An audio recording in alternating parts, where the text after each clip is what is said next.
Hutchison ports and maritime unions are battling it out in front of the Fair Work Commission tonight after the company laid off workers overnight. The workers were told by text message not to turn up for their shifts and to check their emails.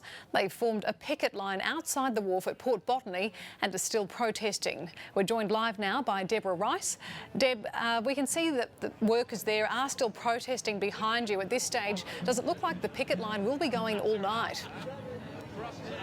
Absolutely, all night and for days to come if necessary, is what they say. They brought in barbecues, they brought in water, portable toilets and heaters. They're digging in, that's for sure. Now they say that the redundancies are unjustifiable and that workers were told of them in the cruelest possible way. The company we contacted this morning, they said they were going to put a statement out, but that hasn't been issued and they haven't been returning calls since those early calls this morning. So, as I say, they're digging in. These guys are not going out going without a fight, and this is how things unfolded today when that became obvious. Whose port? Our port! An angry crowd confronted security guards at Hutchison this morning. You're going to bat for people that are throwing people on the scrap heap. Are you proud of yourself for this? Police had to move in to keep the two sides apart. Made reference to fear nothing. With the gates blocked, container trucks had to turn away. It was a similar picture in Brisbane. The crane drivers and maintenance workers say they'd been told there'd be face-to-face consultation over potential redundancies. No one was expecting a midnight message telling them not to turn up for their shift. Shattered.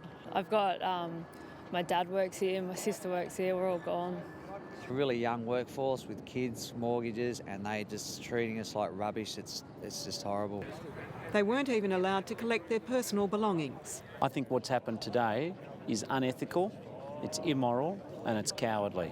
And if the culture is that employees can text message the boss and they in fact expect the boss to text message them, then that might be an appropriate methodology. Several of the wharfies survived the Patrick lockout in 1998, but were lured away from secure employment there a couple of years ago to help set up Hutchison's new operation.